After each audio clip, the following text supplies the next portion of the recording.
YouTube, what the crap's going on? I got a battle that's so big that I'm already under 60 FPS and the fighting just barely started. And it's mostly skirmish. Holy mackerel. Look at this barrage coming in from what I have to assume is either the Sunmaker or multiple rocket batteries and a hell cannon. Let's take a look at the replay. So welcome to the Ashen Hall. That's the name of the map. It's pretty cool. And we have a huge 4v4 lined up for you. I'm going to slow it down for just a second. We're going to check out the armies. We got, looks like Crooked Moon with a interesting line of squigs over here.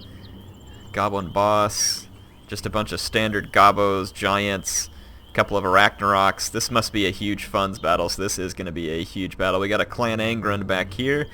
General composition is some Slayers, Grumbling Guard, just your mostly standard Dwarf Infantry except for the Peak Gate Guard. Rangers, Great Weapons, Rune Lord, Thunderers, lots of fun stuff. Those are Iron Breakers up the center, by the way. And we got some Bretonnian Knights Errant supporting, and some Krail Guardians supporting the Greenskin Center. Some Pegasus Knights in there as well. That's going to be an interesting combination. Grail Knights, Grail Guardians supporting the monsters of the Greenskins. The Dwarfs over here have a front line of Iron Breakers, Grumbling Guard. They have a Goblobber, but they are under heavy artillery fire, as we saw. And then hidden in the woods, looks like some Hammerers and some Skolder Guard, which is a nasty unit if it can get its work done. Looks like some Questing Knights moving up the flanks here for Bretonnia. Let's go check it out. So, Empire over here deployed with Chaos. What kind of treachery is this? 2 Hell Cannons, Hellstorm Rocket Battery. Looks like 2 of those, so it wasn't the Sunmaker, it was just 2 Hellstorm rocket batteries. Empire Captain, Karl Franz. Rather cheap infantry, though, considering the size of the funds, but it's probably because they have... there's a Shaggoth and a bunch of Demigryph Knights with halberds. This game had to lag like crazy whenever they were playing in real life. Let's take a look at some more of the units. So Chaos looks like their main forces deployed here. Exalted Hero, Sigvald, Champions, Warriors with Great Weapon. Just kind of doing a quick run through so we can take account of everything that's on the field. We have a Blessed Trebuchet, some Foot Squires, front line of Battle Pilgrims, Peasant Bows, another Blessed Trebuchet, Squires, and then let's see, the Elves appropriately deployed in the woods. What do we got for the Elves? Durthu, another Tree Man, Deepwood Scouts. Do the Elves have anything else deployed or forward deployed? Anyway, let's watch. Let's see how this 4v4 turns out. I'm excited. By the end of this, my graphics card and processor will be melted, no doubt, due to the huge performance requirements.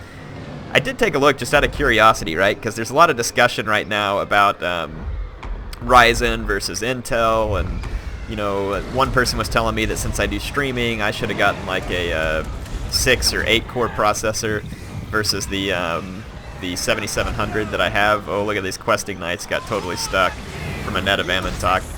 They're going to get hit by Demigryph Knights. This is terrible for the Questing Knights, but I don't know if the 2 of them get free and counterattack this Demigryph Knight, they might be able to slaughter it, actually. But yeah, so whether or not I should have more threads. Now, I was just curious, and I don't know, like, I haven't done any deep research on this or anything, but Warhammer, oh my gosh, these Questing Knights are going to get wrecked.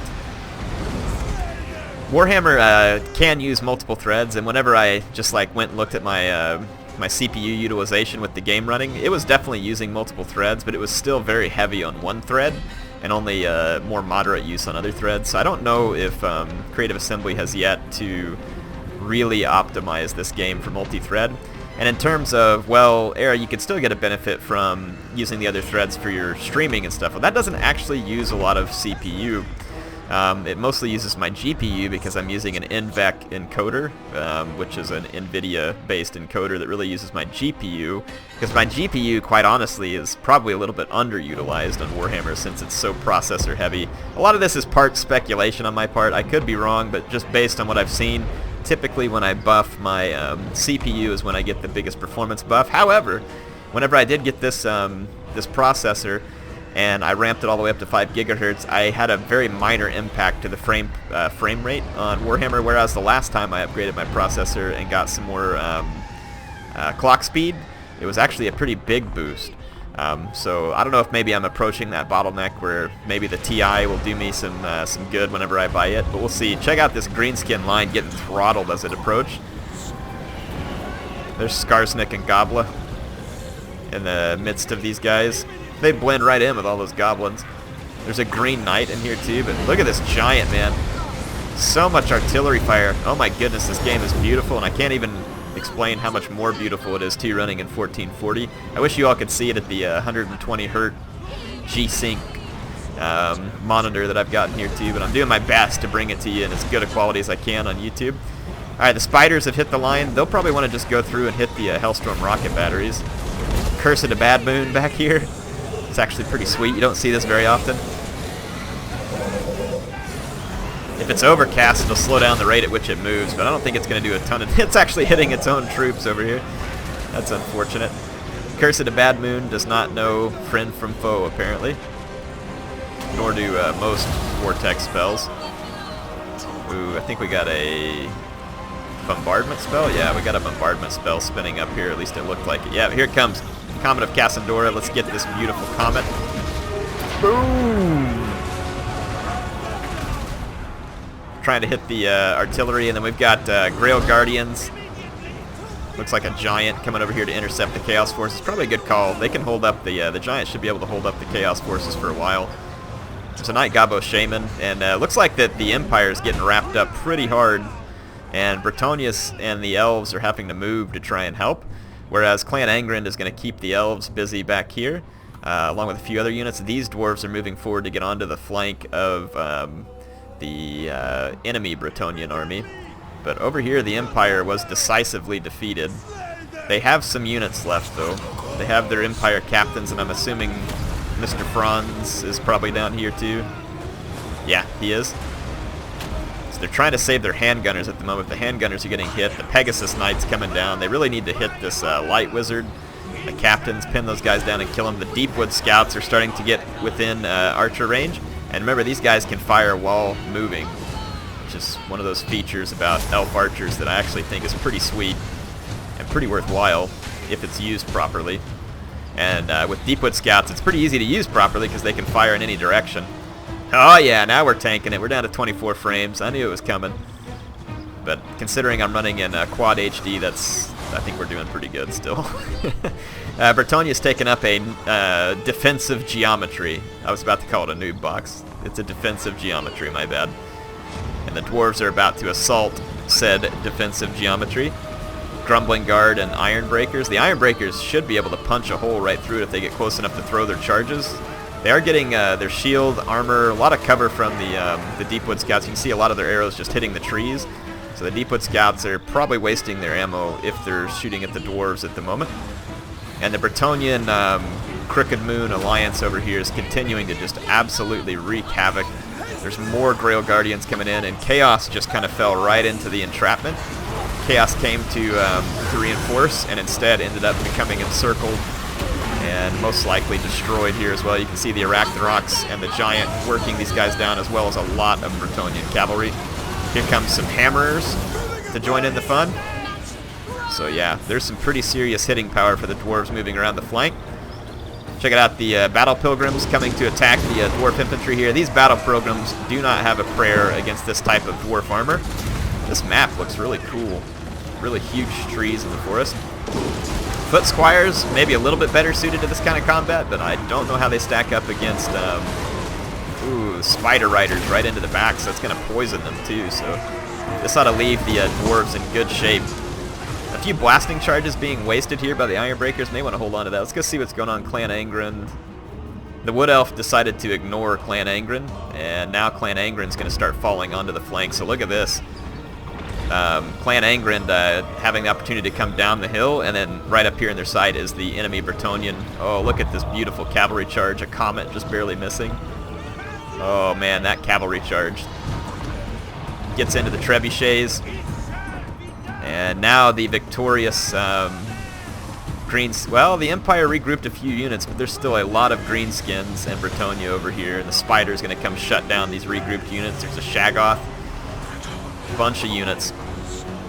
Looks like Night Shroud being used on all the enemies up in here. That's going to reduce their sight lines, which is interesting.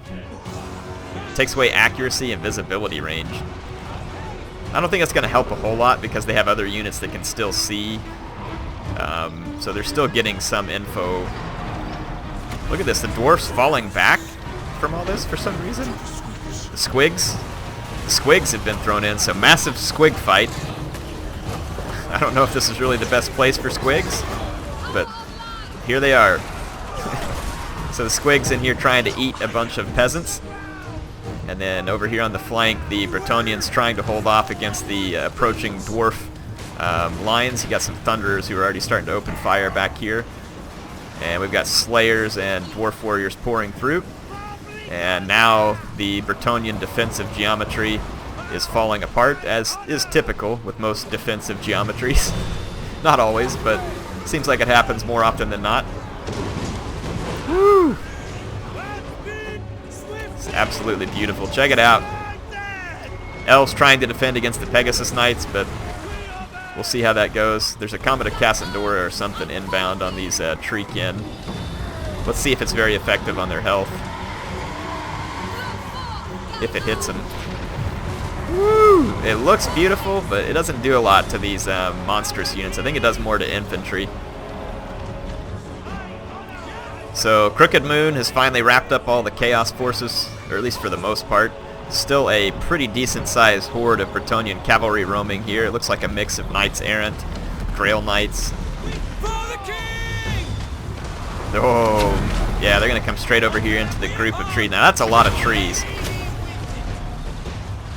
There's physical resistance on all the Grail units here.